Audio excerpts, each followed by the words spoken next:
Essa é uma série que está pensando exatamente apresentar para vocês como pensam as economistas mulheres.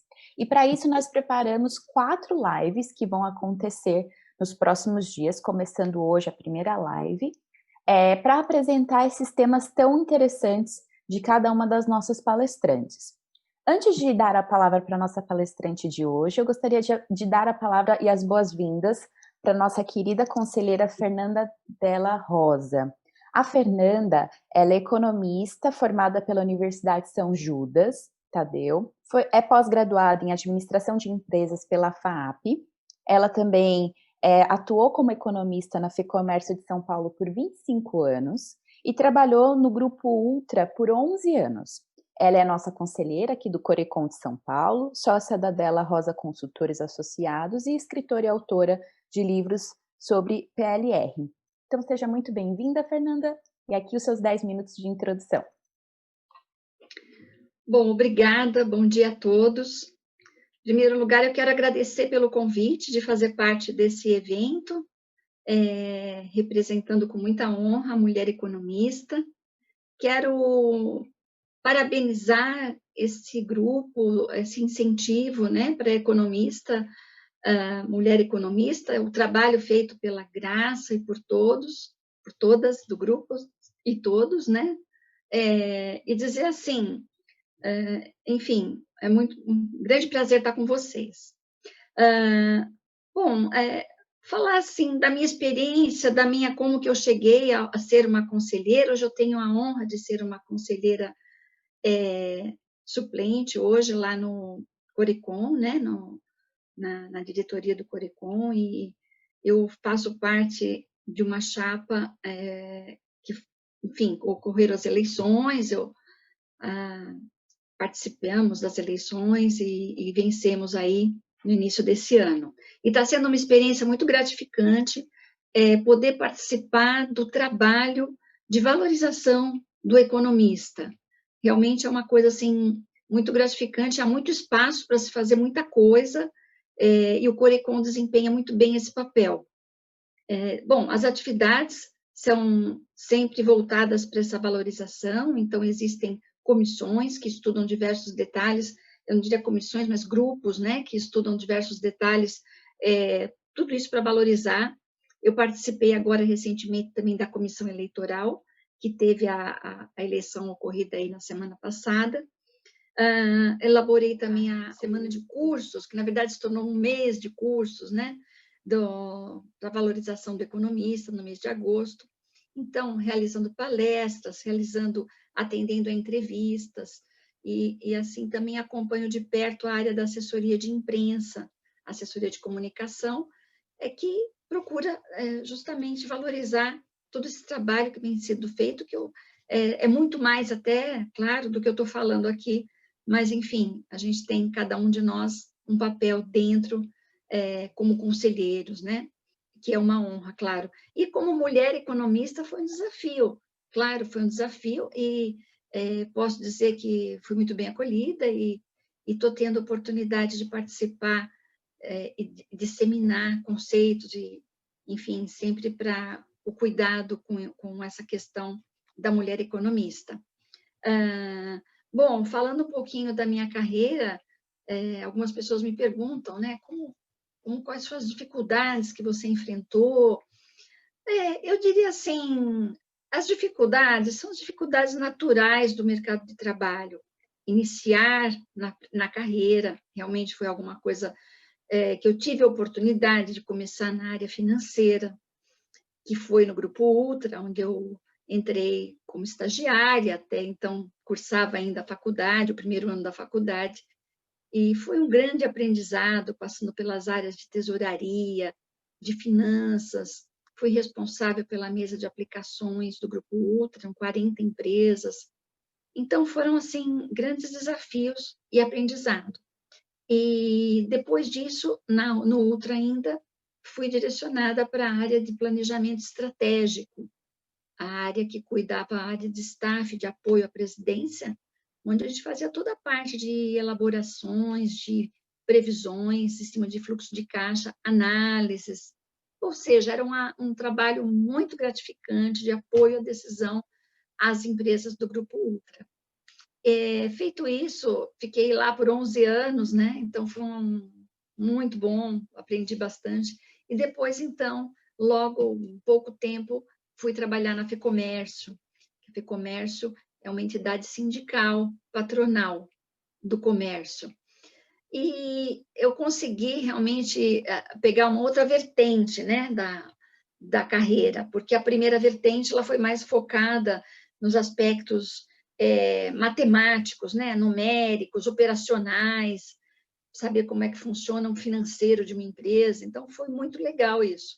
Na FEComércio, o papel que eu desempenhei foi um pouco diferente, bem diferente, né? Porque a FEComércio é uma entidade política, é uma entidade de representação política dos comerciantes de serviços, de comércio e serviços, de turismo. Então, lá a minha experiência foi atuar junto aos sindicatos do setor. Então, 150 sindicatos na época eram assessorados pela assessoria econômica e assessoria jurídica. Então, foi um aprendizado fantástico, né, de saber tudo que envolve a questão das empresas. E foi aí que eu me aprofundei mais ainda nesse aspecto de como as empresas são impactadas por questões econômicas. O meu dia a dia sempre foi analisar o que está acontecendo no mercado brasileiro e mundial e como isso afeta, né, e afetava as empresas. Então, muitos pareceres econômicos sobre o que estava acontecendo, o que isso vai impactar para o comerciante, para o consumidor também, uma área apaixonante para mim, que eu gosto muito, que é a área comportamental, porque toda estratégia empresarial tem que estar fundamentada no conhecimento do consumidor. Quais são seus hábitos, o que ele privilegia, o que pode fazer com que ele avance mais nas suas compras ou não. Tudo isso conjugado com as diretrizes governamentais. Então, era um olho no consumidor, um olho no lojista, um olho na economia, agregando tudo isso e dando a versão para que as empresas pudessem ter orientação para a sua gestão. Então, é fascinante, é um mundo imenso de coisas a serem estudadas, e eu tive a felicidade de trabalhar com pessoas muito queridas, e tive a felicidade também de trabalhar junto com os presidentes dos sindicatos, com os quais sempre tivemos um excelente relacionamento com todos. Então, esse papel que eu desempenhei, então, nesses 25 anos de carreira, foi muito mais voltado para a economia, o aspecto social, econômico-social das empresas, né? E que é a área que eu mais me identifico ainda. Bom, e nessa caminhada, eu tive, então, lá por volta de 2003, a abertura da minha empresa de consultoria, que é a Della Rosa Consultores Associados, onde eu comecei paralelamente a trabalhar, fazendo a consultoria para empresas. Eu acabei lançando um livro, né? O primeiro livro foi no ano de 2000, foram 4 edições, hoje ele está esgotado, voltado para a remuneração estratégica, especificamente para a questão do PLR, que estuda as metas estratégicas que as empresas devem observar no seu planejamento. E, com isso, trabalhei com muitas empresas, implantei diversos projetos de PLR em grandes empresas, a maioria, né, são grandes empresas que se interessam por esse projeto, e outros projetos para redução de impostos, redução de carga tributária, estudo de carga tributária, também trabalhei muito com isso, gestão empresarial. Então, o leque foi se abrindo. Como é toda a carreira, né? A gente começa, sai da faculdade e vai ver onde é que eu me identifico mais. E se eu posso deixar hoje uma recomendação, observe o que você gosta mais no mundo da economia. A carreira do economista é fantástica, porque ela tem tantas vertentes. Quando você entra no próprio site do Corecon, você vê quantos caminhos podemos percorrer. E podemos mudar de caminhos, aprender novos caminhos. Nosso trabalho é muito importante. É um trabalho de base para o crescimento da economia, a orientação, a disseminação do nosso conhecimento. Então, eu diria, siga o seu coração de economista, né? E veja onde é que está brilhando aquela luz que você vai direcionar toda a sua energia para poder desenvolver. Isso que vale para qualquer carreira. E dizer assim, a mulher economista tem muito espaço hoje. Se não me engano, nós somos a maioria aí no rol dos economistas, né? E, em geral, a mulher tem certas características que ajudam muito um trabalho mais detalhista, mais elaborado, que os homens que me desculpem, mas é a verdade. A gente tem, assim, uma facilidade grande de lidar com vários assuntos. É natural, né, da mulher. Então, usar todo esse potencial para você crescer, né? E eu posso dizer hoje que eu amo ser economista, é a carreira que eu queria mesmo ter desenvolvido e, graças a Deus, tive essa oportunidade. Então, hoje eu sou conselheira e atuo em atividades independentes dentro da minha empresa e outras, né, que a gente tem oportunidade. E um dos setores que eu estou adentrando agora é o da perícia, que também é bastante interessante. Eu estou começando a aprender com um curso que o Pedro Afonso ministra, excelente, me deu uma primeira abertura, e sempre é tempo de aprender, sempre é tempo de você olhar aonde você pode ser economista na sua nova versão, vamos dizer assim. Bom, resumidamente, era isso que eu queria dizer a vocês, dizer que eu desejo muito sucesso a este grupo, muito sucesso a cada mulher economista que está nos ouvindo, e persista, porque o caminho é muito bom, muito gratificante. E estou à disposição se alguém tiver alguma pergunta, e muito obrigada pela oportunidade. Muito obrigada, Fernanda. Excelente abertura e apresentação, com uma riqueza de detalhes, né, que mostra essa trajetória das mulheres economistas, né? Eu acho que você serve de inspiração para muitas mulheres que estão aqui nos assistindo, que vão nos assistir depois, e também para os homens, né? Eu acho que é uma carreira que realmente tem crescido cada vez mais. E achei muito interessante esse ponto, porque é exatamente o que a nossa palestrante hoje vai trazer, com o tema de a mulher economista no setor educacional. Antes de passar a palavra para a nossa palestrante, eu queria combinar com vocês, pessoal, apenas 4 avisos, tá? Que eu vou colocar aqui no chat para ficar. É o seguinte: a nossa palestrante, ela vai fazer uma apresentação agora por 30 minutos, sem interrupção, tá? Será 100% focado na fala dela. Em seguida, ao final da apresentação, nós teremos 10 minutos para que ela possa responder as perguntas do público, que serão selecionadas e agrupadas por mim, que eu sou a mediadora aqui da palestra, e então eu farei essas perguntas para nossa palestrante. Durante a palestra, vocês que estão nos assistindo aqui ao vivo podem fazer perguntas aqui no chat ou no bate-papo, né, do Zoom. Então, vocês podem mandar para a gente essa informação e eu vou agrupando essas perguntas para depois apresentar para ela. E a minha única solicitação é que vocês mantenham o microfone de vocês no mudo, para que não haja ruído durante a fala da nossa querida palestrante. Então, feito esses pequenos combinados, eu não me apresentei no começo, mas me chamo Lia Lopes, eu também sou economista, estou aqui no grupo das mulheres economistas apoiando a Graça e todas as demais nesse processo. Para mim é uma alegria estar aqui com vocês hoje. Então, agora eu vou introduzir a nossa palestrante, seja muito bem-vinda, a nossa querida professora Vivian Ster de Souza. A querida Vivian é uma economista com especialização em economia internacional e mestrado em administração na área de economia das organizações pela Universidade de São Paulo, pela FEA-USP. Ela tem experiência de 19 anos no ensino superior e atualmente é professora de economia na Universidade Católica de Santos, Unisantos. Também é coordenadora do curso de gestão empresarial da Faculdade de Tecnologia de Praia Grande, a FATEC. e também trabalha como avaliadora do MEC. Ela exerce um papel muito importante aqui no Corecon. Ela é nossa delegada distrital do Corecon de São Paulo e coordenadora do grupo de mulheres economistas aqui do Corecon.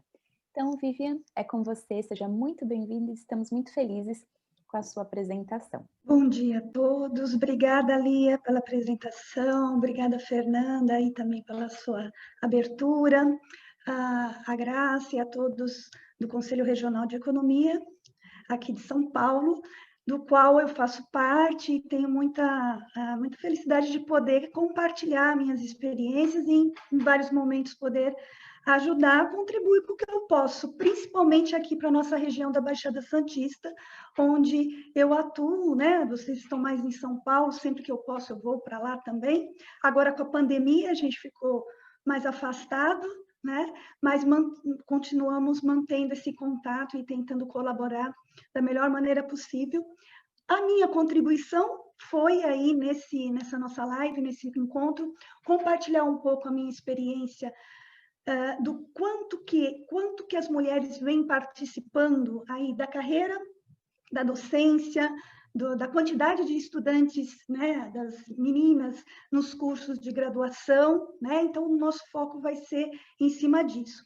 Tentei reunir aí alguns dados, algumas informações para ver se a gente confirma aquele famoso percepção de que a carreira do economista ele tem uma predominância dos homens nessa carreira, assim como outras carreiras, na engenharia, no próprio direito, na área de tecnologia, como eu trabalho numa instituição que tem vários cursos de TI, né, tecnologia da informação e todas as suas ramificações, são tradicionalmente cursos que predominam a participação masculina, né? Então, eu vou compartilhar agora uma tela com vocês para ajudar aqui nessa nossa apresentação. Então, o tema ele está focado nesse sentido.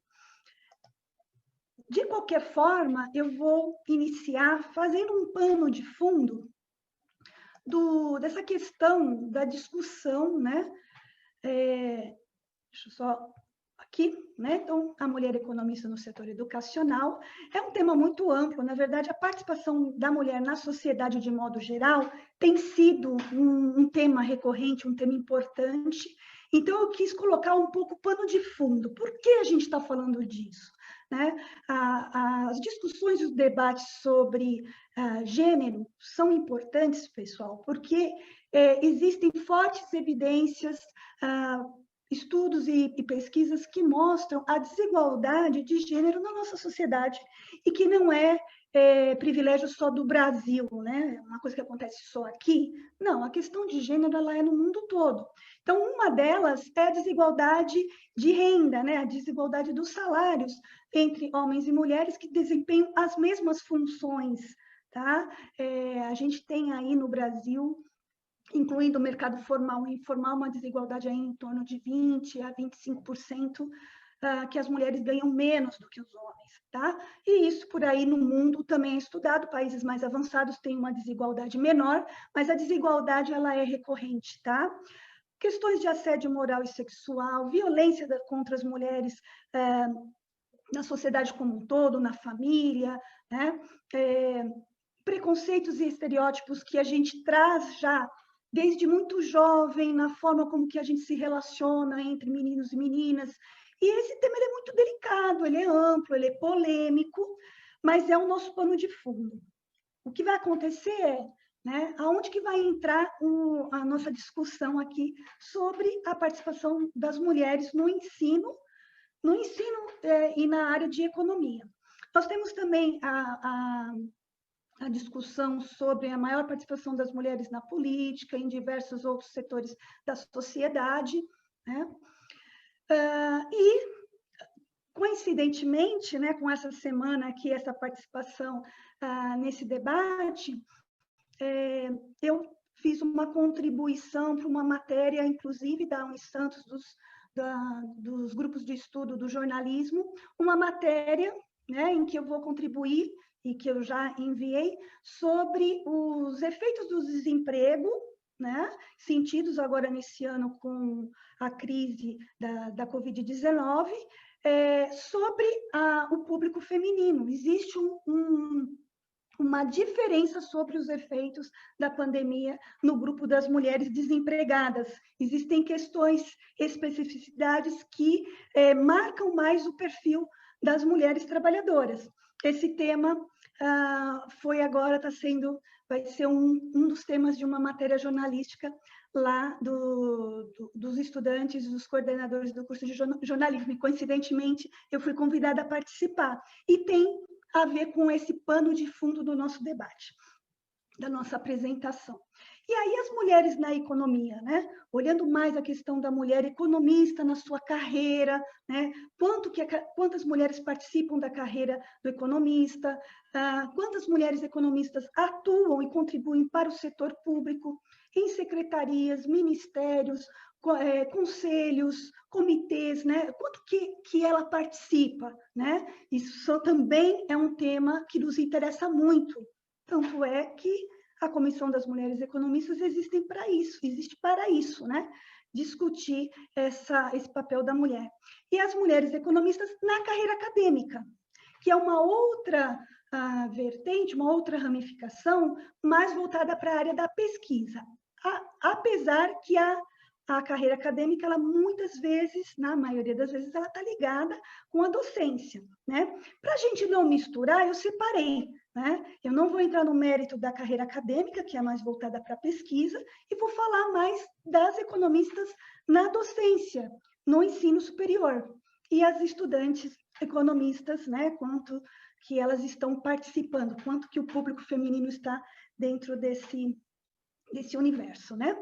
Então, toda economista que deseja seguir a carreira da docência, tem muito a ver com a minha experiência, né? Eu sempre gostei muito de estudar, sempre fui muito ligada à escola, à faculdade, então eu sempre queria estar naquele ambiente acadêmico, estar próximo dos meus professores, participando de tudo que acontecia na universidade, né? Isso era uma característica que naturalmente acabou me puxando para essa área, né? E aí, então, o economista que quer seguir a carreira de docente, inclusive, eu costumo até perguntar para os meus alunos de qualquer curso, né? Mas quando eu estou ministrando a disciplina de economia, iniciando, e eu falo da importância, né, do ensino, da pesquisa e tal, eu sempre pergunto se tem algum ali que gostaria de seguir, eventualmente, a carreira da docência. Nós precisamos formar bons professores, bons docentes para as diversas áreas, inclusive a nossa, né? E a gente sabe que essa escolha no bacharelado, que é a formação do economista, formação básica das ciências econômicas, são dos cursos de bacharelado, e diferentemente da licenciatura, que é voltado para a formação de professores, né? Nós não temos a licenciatura em economia. Vou formar um professor de economia fazendo um curso de licenciatura. Não, o economista ele vai fazer seu curso de bacharelado e depois continuar com outras qualificações para ele ter a habilitação de ser um professor. A não ser, é claro, que ele seja um economista e complemente sua formação com um curso de licenciatura, uma licenciatura plena, ou se, né, mais voltado para a pedagogia, que seria a formação, a alfabetização e trabalho com crianças ou na carreira administrativa do ensino, né? E hoje também nós temos, né, uma outra nível superior, que é o tecnólogo, que inclusive eu coordeno esse curso de gestão empresarial na FATEC, na Faculdade de Tecnologia da cidade de Praia Grande, e estou lá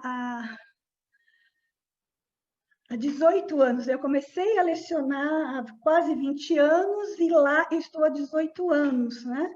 E acompanhei toda a formação desse tipo de profissional. E que tem o curso de economia também em todos os nossos cursos lá na unidade. Mas essa não é a formação para o economista, é o bacharelado. Só voltando aqui, né, os cursos de bacharelado são aqueles cursos com uma formação mais teórica, mais abrangente em termos de fundamentação, né, e uma carga horária bem maior, normalmente cursos de 4 a 6 anos ou até mais, uma carga horária de 3.800 horas a mais de 7.000 horas, depende muito do curso, mas é um curso mais generalista.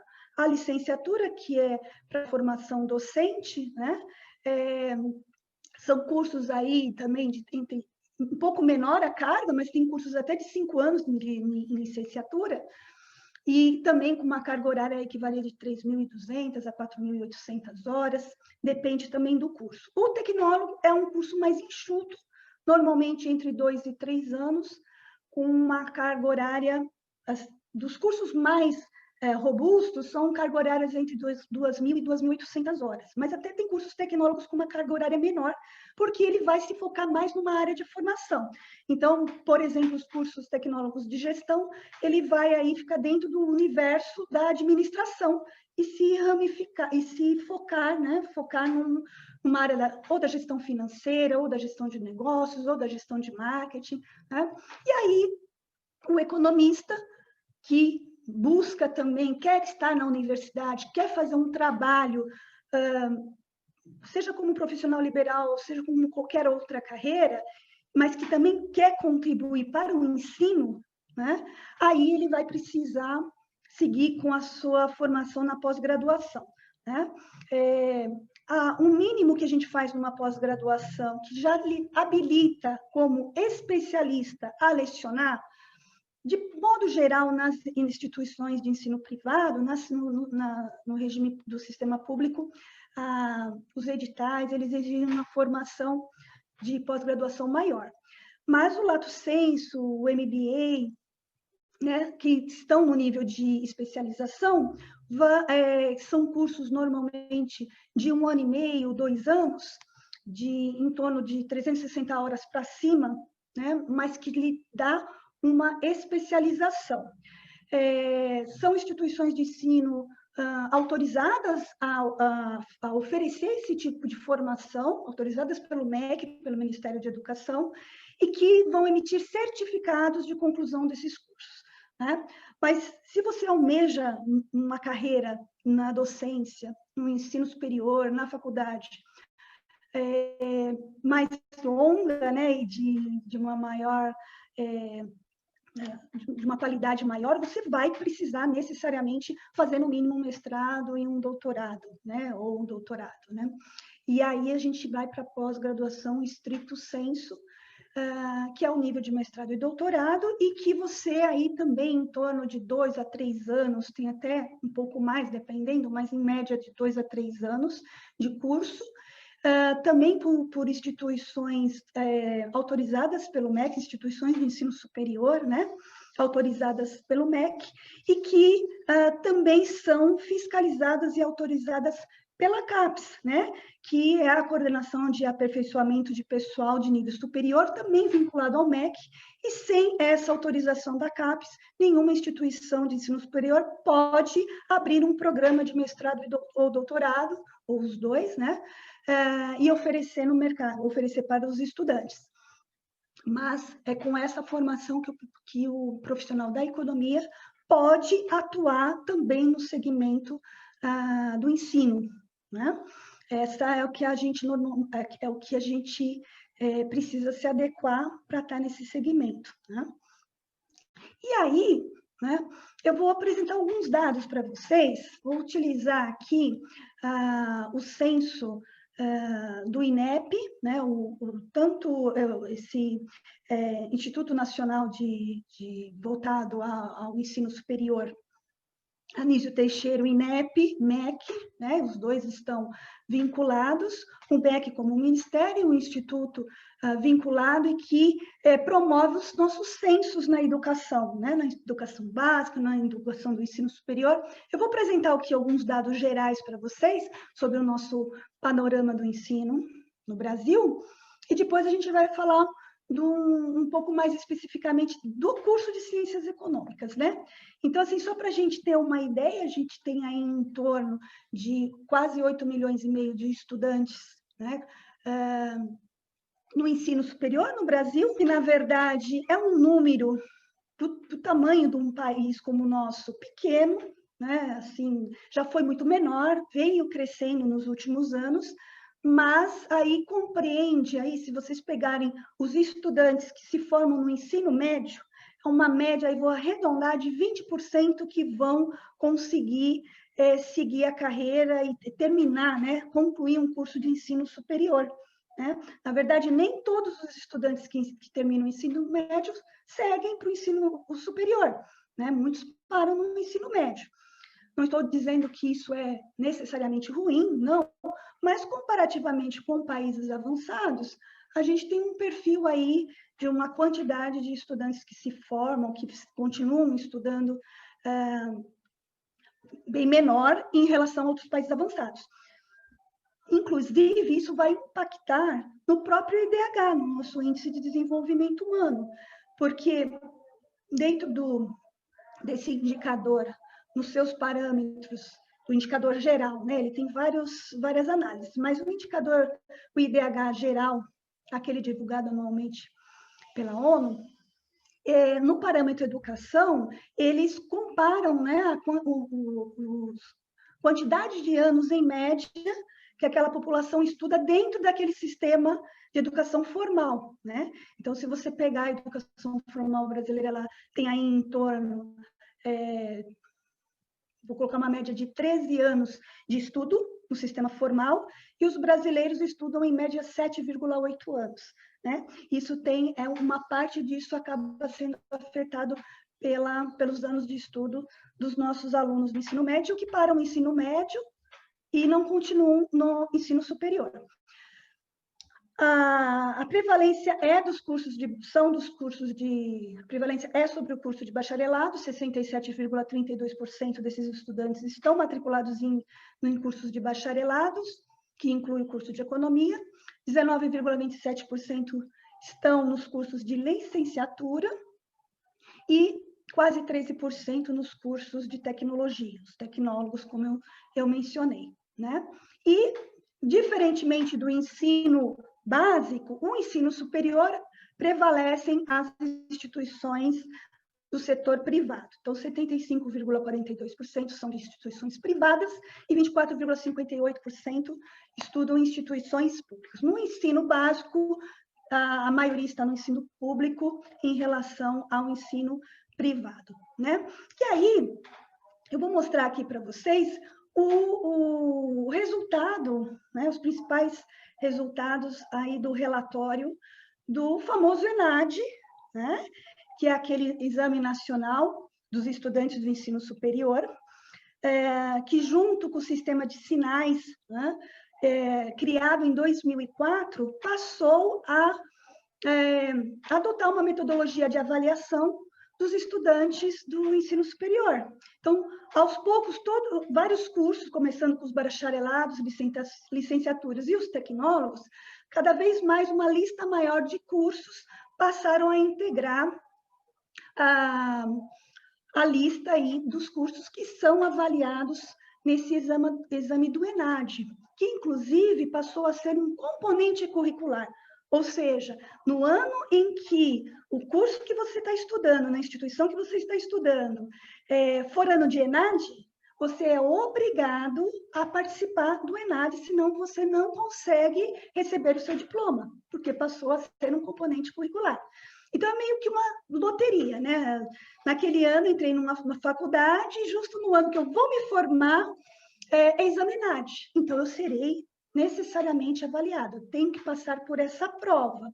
É o nosso sistema para avaliar o desempenho desses estudantes, né?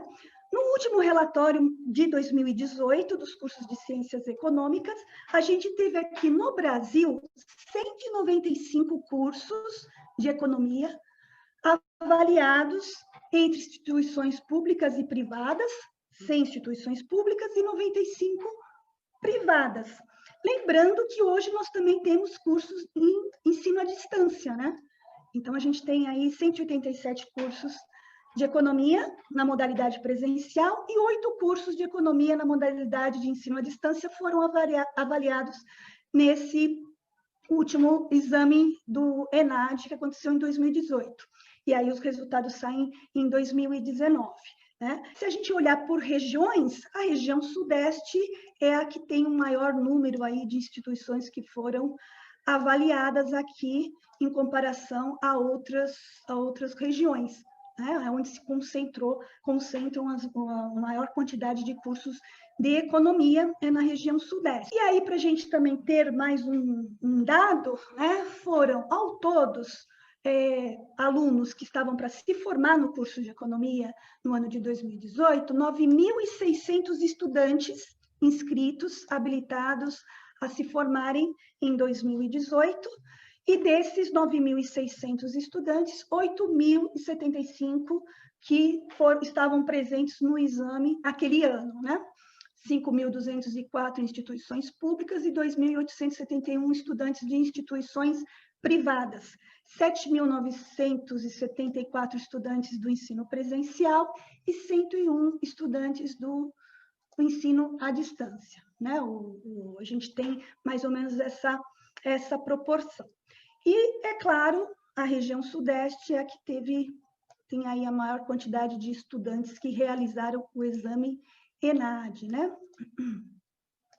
Se você entrou num ano que você vai se formar e o teu curso não foi selecionado para passar pelo exame do ENAD, você não tem essa obrigatoriedade. Mas no ano que foi determinado, os estudantes têm a obrigação de passar por esse exame, senão ele não consegue receber o diploma, né?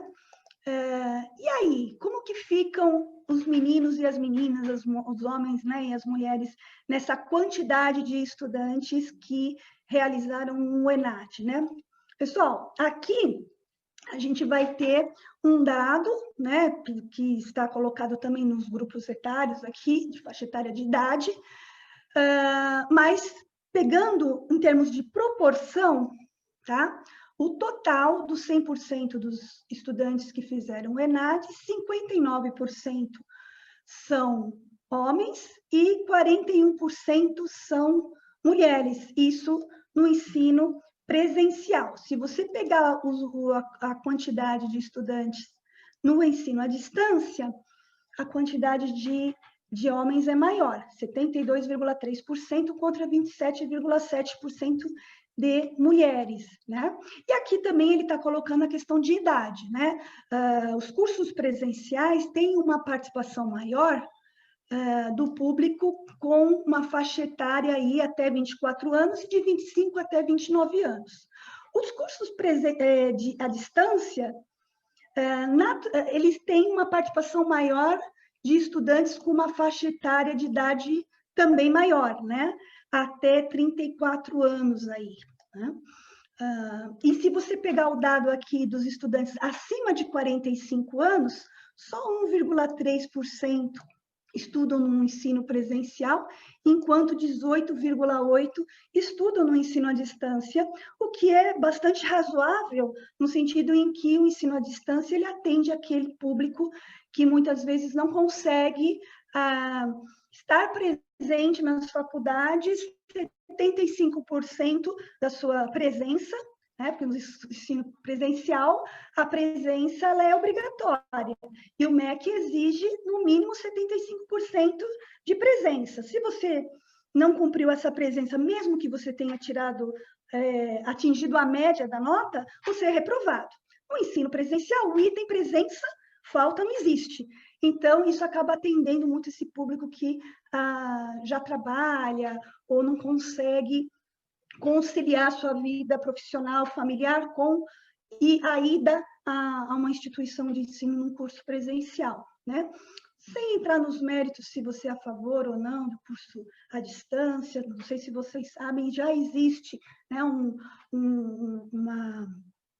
uma proposta de se autorizar cursos no ensino à distância também no estrito sensu, né? A gente tem no lato sensu já cursos de pós-graduação no nível de especialização no ensino à distância. Mestrado e doutorado, não. Aqui no Brasil não é autorizado. Porém, existe uma proposta que está em discussão, já passou, já foi aprovado e teria-se uma previsão de esse ano ser regulamentado. acredito que não vai sair nada esse ano por conta da pandemia, mas só para vocês saberem que existe sim a ideia de implementar a pós-graduação estrito sensu, né, nível mestrado e doutorado, no ensino à distância, tá? Mas eu não estou entrando no mérito aqui se é bom, se é ruim, isso é um outro assunto, é um outro debate, né? Esse dado que eu falei para vocês, de proporção, né? 59% estudantes homens nos cursos de ciências econômicas contra 41% de mulheres, né? Isso do relatório ENAD. Se eu pegar o censo INEP 2019, que aí não está pegando só os alunos que estão se formando, né? A participação feminina, ela é um pouco menor, ela é de 39% aqui, né?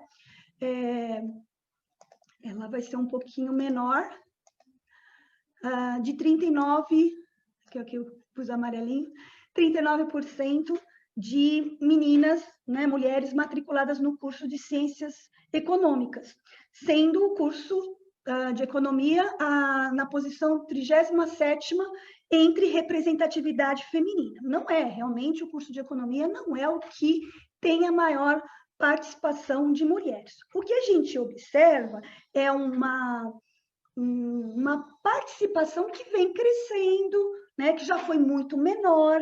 Tá? Hoje a gente consegue ver pelo menos 1/3 de mulheres dentro das salas de aulas dos cursos de economia, tem instituições que têm até um pouco mais, então eu já tive a oportunidade de ter colegas de trabalho que falam que, olha, é meio a meio, né? E numa sala. E já tive oportunidades em que meus colegas falam, olha, só tem 20% de meninas, de cada 10 só tem 2. Né? Mas, então, em média, aqui, no censo do INEP, a participação feminina nos cursos de ciências econômicas é um pouco menor, não é de 41%, como teve no censo aqui, no relatório do ENAD, e sim de 39%. Então, se é 39% mulheres, 61% de homens nos cursos de economia. Não é ainda, então, na percepção que eu tenho, e de acordo com os próprios dados, não está equilibrado ainda. Nós não temos estudantes, mulheres e homens, na média, aí, entre 50% a 50%, ou não. Ela é menor, sim, dentro dos cursos de economia. E no caso dos professores, né? Como que ficam as mulheres economistas como professoras nos cursos de ciências econômicas? Nós temos aí no Brasil, em todos os níveis, tá? Mais de 2 milhões de professores, né? A maioria está na educação básica, que é a alfabetização, ensino fundamental 1, 2 e ensino médio. Professores no ensino superior, na casa dos 350 mil professores. Né? A maioria da carreira docente está focada na formação básica. No ensino superior, um grupo é menor. Se você pegar todo esse total de professores no ensino do Brasil, 70% são mulheres. A predominância é mulher, pegando o total. Agora, né? No caso de instituições de ensino superior do curso de economia, nós temos aí em torno de 25% de mulheres, tá? No quadro de professores que atuam nos cursos de economia. E aí eu aproveitei, é bem menor a participação, né? A participação da mulher na pesquisa é maior, assim, ela tem uma proporção bem maior. Na carreira acadêmica, nós vamos encontrar muito mais mulheres pesquisando dentro da área de pesquisa de economia, né? Ainda que também tem as suas diferenças, isso é um outro tema, tá? E outras dificuldades, barreiras, né? Agora, nas universidades, nos cursos de economia, no nível de graduação, a participação de professoras, mulheres economistas é bem menor em relação aos homens, né? E aí eu aproveitei e falei, bom, deixa eu conversar com o nosso coordenador do curso de economia na Unisantos, que eu trabalho lá e tenho esse contato com ele e fiz assim uma breve pesquisa. Ele não me deu números absolutos, mas ele me mostrou uma proporção, né? E aí ele falou, olha, eu falei, quantas mulheres, né, dão aula no curso de economia? No curso de economia, ele diz que o quadro de professores na Unisantos tem 28% de mulheres. Tá? Vocês viram que fica bem próximo ali dos 25% que eu falei para vocês. E de estudantes? Eu falei, e as estudantes? Ele falou, no nosso curso são 30%. De cada 10 estudantes de economia, 3 são mulheres. Né? Nesse caso específico, ele confirmou aquela predominância masculina que a gente normalmente observa nos cursos de economia. Então, como eu falei com vocês, eu já tive a oportunidade de encontrar salas de aula de algum ciclo em que era meio a meio, né? Mas, normalmente, tem menos do que mulheres, do que homens estudando. Né? Agora, é inegável que a participação, o interesse das meninas sobre os assuntos de economia vem crescendo, e eu sinto isso não só no curso de economia, como em outros cursos que tem a disciplina de economia e que as pessoas se interessam, então, e mais mulheres estão interessadas em saber como funciona, né, o mecanismo monetário, como que funciona o mercado financeiro, né, como que se lidar com a questão de juros, de inflação. Está tendo muito mais interesse das meninas, das mulheres, de modo geral.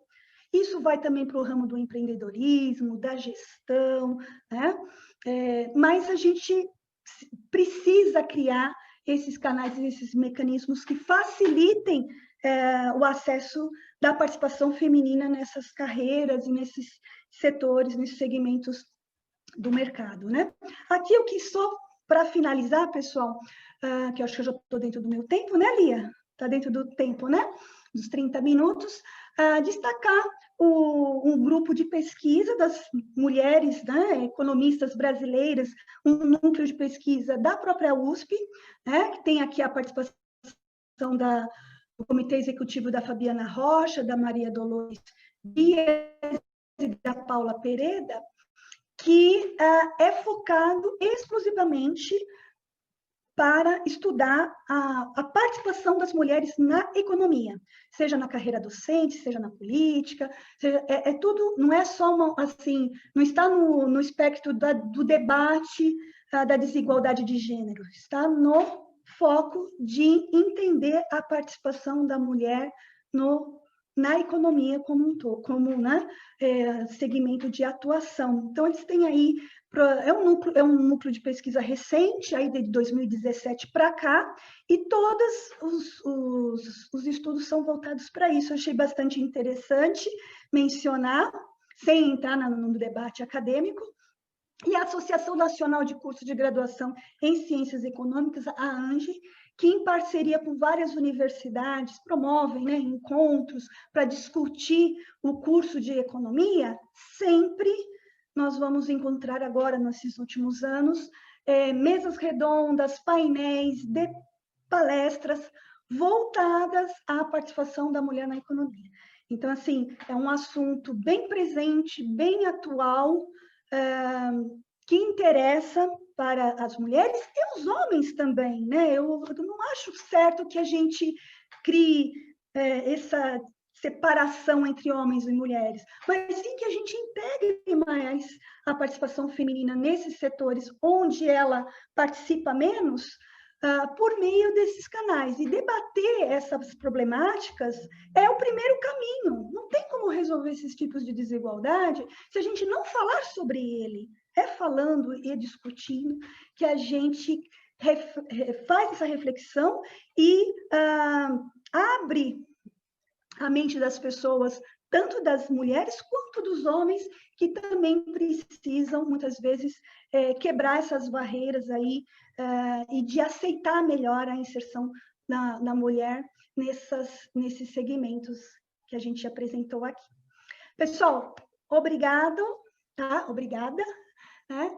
E espero que eu tenha conseguido aí nessa meia hora passar a ideia geral, alguns dados importantes, e vocês viram que ainda a economia tem prevalência masculina. Nada contra os homens, mas acho que a gente precisa equilibrar um pouco mais essa participação.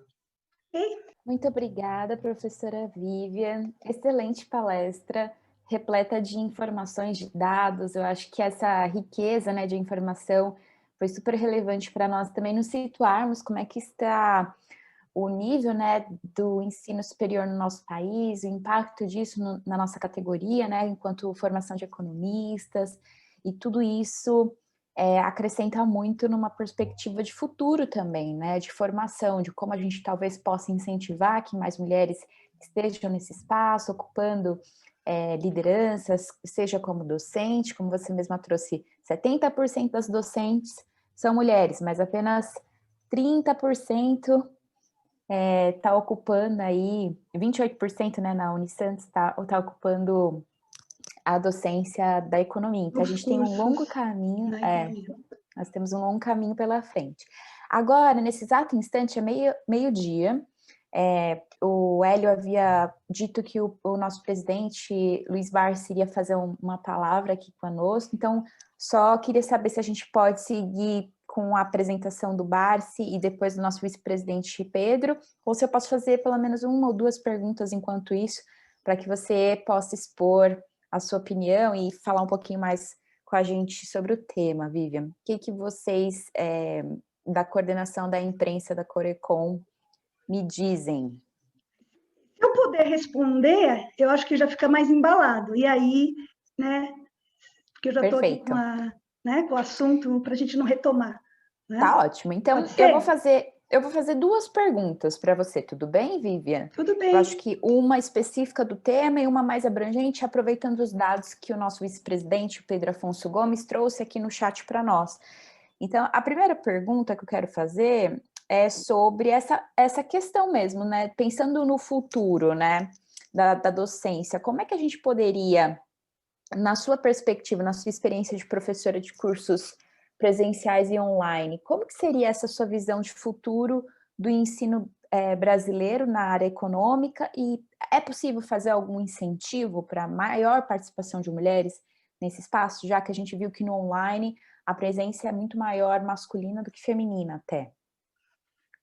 Na verdade, todos os avanços tecnológicos, eles têm revolucionado de modo geral vários setores da sociedade, e no ensino você encontra aí uma infinidade de ferramentas que vêm se expandindo, todas para atender e promover melhorias, facilidades, principalmente na parte metodológica, né? Então, a gente já não consegue mais lecionar, ainda que muitos professores, eu mesmo também gosto muito da lousa, né, do papel, mas a gente precisa sim inserir essas ferramentas, e o ensino à distância se tornou um canal, né, para quem não pode estar presente, para quem não tem como comparecer presencialmente. O que a gente vai perceber é um debate sobre a qualidade do ensino no curso presencial, no ensino à distância.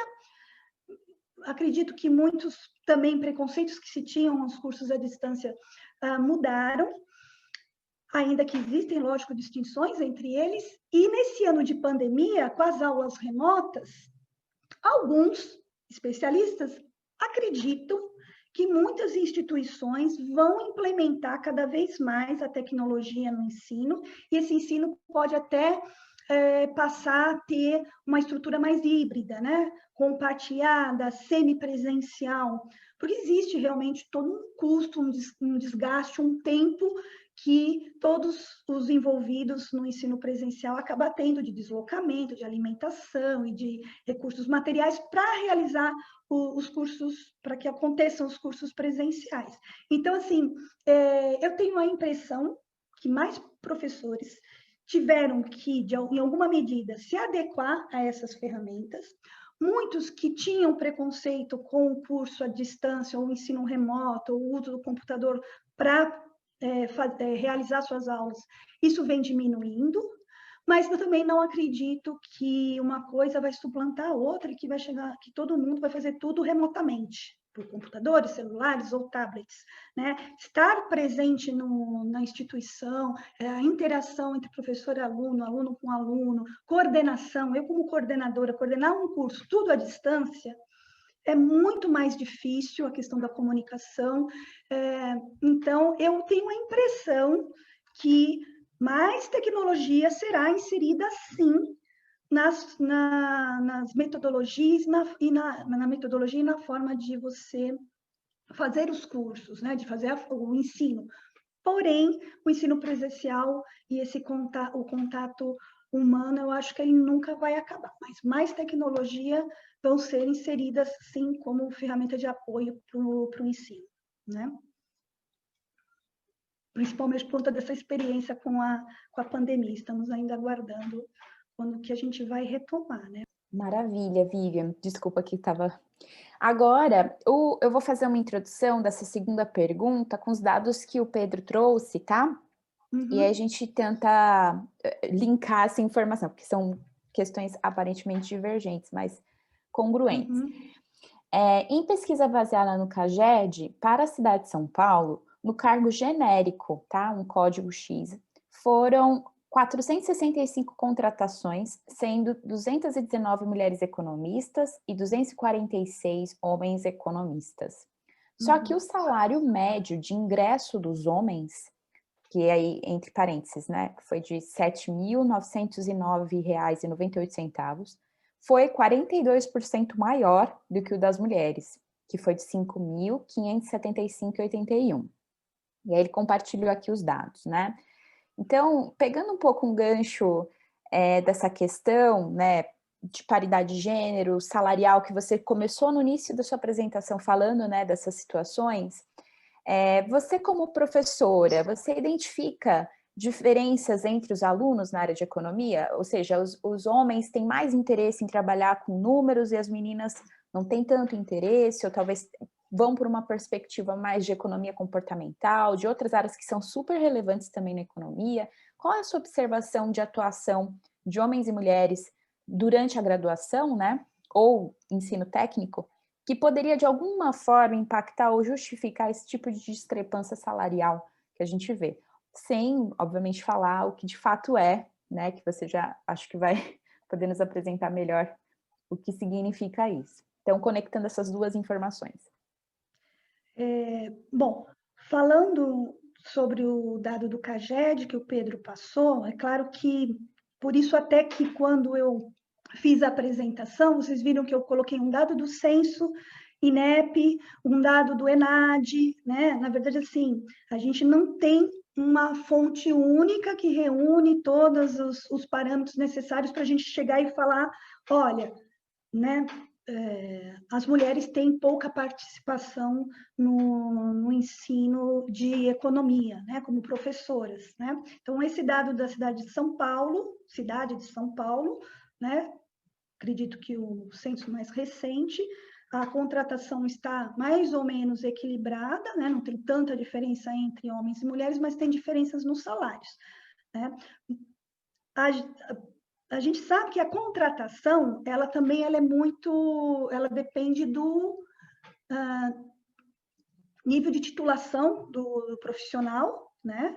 Então, a gente teria que desmembrar esse dado para saber, assim, olha, realmente eles contrataram, o salário dos homens são maiores do que as mulheres, porque a titulação dos homens é maior do que as mulheres que foram contratadas. E isso reflete necessariamente que os homens se qualificam mais do que as mulheres nesse segmento. Não dá assim para a gente afirmar totalmente, mas por isso que existe, sim, a gente pega uma fonte, analisa e vai refletir sobre aquele dado que não necessariamente ele é válido para outros estados ou para outras regiões.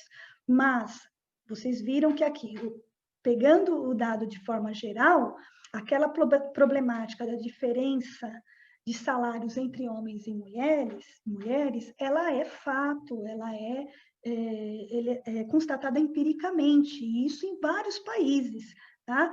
Desempenhando a mesma função. Então, a gente precisa saber se os dois, um professor homem e uma professora mulher para o mesmo cargo, para dar a mesma disciplina, com a mesma titulação, está ganhando diferente. Por quê? Né? Isso está muito ligado à política salarial das instituições, a forma como a sociedade e os gestores enxergam a mulher e o homem, né? Sempre colocam como um fator a maternidade, a mulher ela nunca se dedica plenamente ao trabalho, porque ela tem que se dividir com os filhos, com a família, porque a sociedade entende que a maior responsabilidade é da mulher. Então, a mulher profissional ela vai sempre se dividir, né? E que isso não acontece necessariamente com os homens. Então, o homem vai poder se dedicar mais ao trabalho, e então ele vai acabar tendo um mérito de receber renda maior.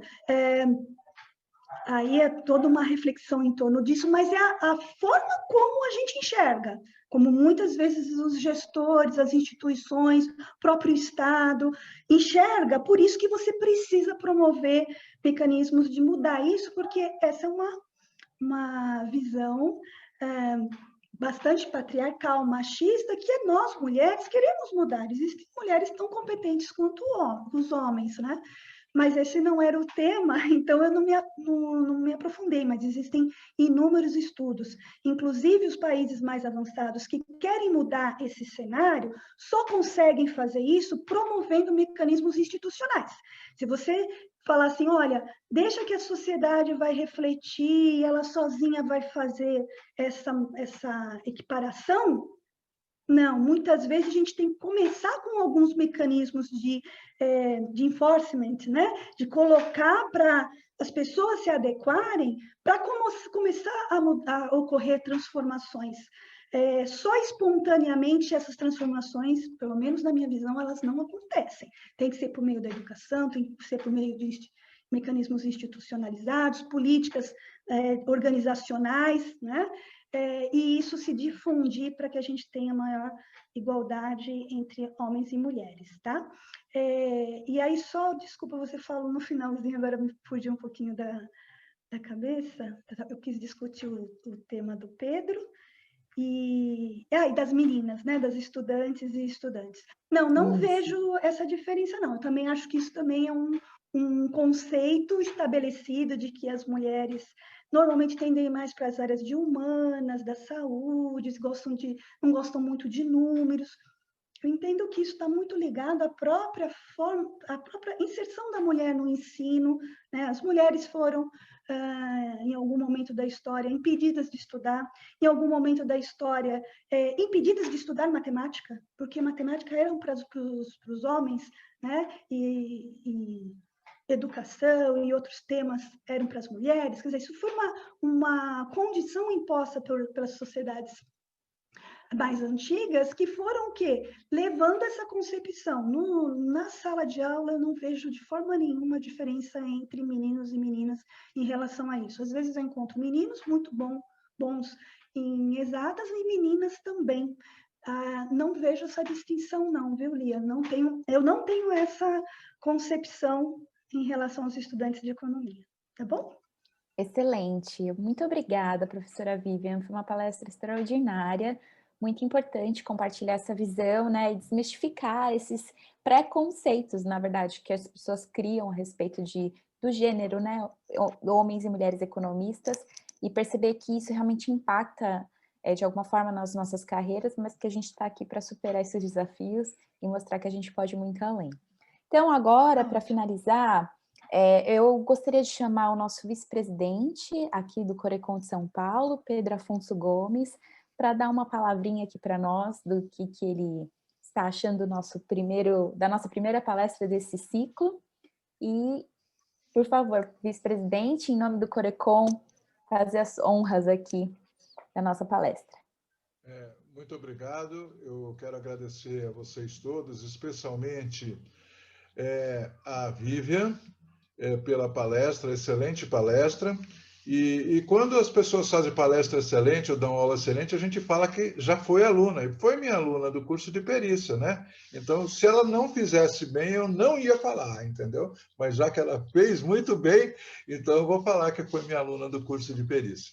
Eu quero agradecer, acho que é uma iniciativa muito boa. Vocês não vão conseguir enxergar e eu não vou conseguir transmitir, mas talvez vocês estejam vendo aqui uma figura, aqui embaixo, uma fotografia. Isso aqui é uma sala de aula de economia da FEA USP de 1950 e alguma coisa. Tem uma mulher aqui na frente, outra escondida aqui atrás, e tem mais uma terceira aqui, e o resto deve ter aqui uns 50 homens. Então, vocês vejam a evolução que ocorreu na categoria. Então, eu imagino o seguinte, vamos lutar juntos. Vamos lutar, homens e mulheres, sindicato, conselho, para que a valorização da profissão do economista, de um modo geral, seja muito grande, e também a posição das mulheres no mercado de trabalho, de forma mais positiva. Esses dados do CAGED são de pessoas que são empregadas, ou seja, que têm carteira assinada, o que não significa o universo das mulheres que trabalham como economistas, porque nós temos muitas peritas, estou vendo aqui várias que estão aqui, que trabalham como peritas, que não estão nessa lista. Então, acho que nós todos temos que valorizar. Agradeço ao grupo, agradeço a Graça pela organização e pelas demais, e vamos adiante. Não sei se conseguirei vir todos os dias, mas quando puder estarei aqui com vocês, tá bom? Será sempre muito bem-vindo, querido vice-presidente. E agora...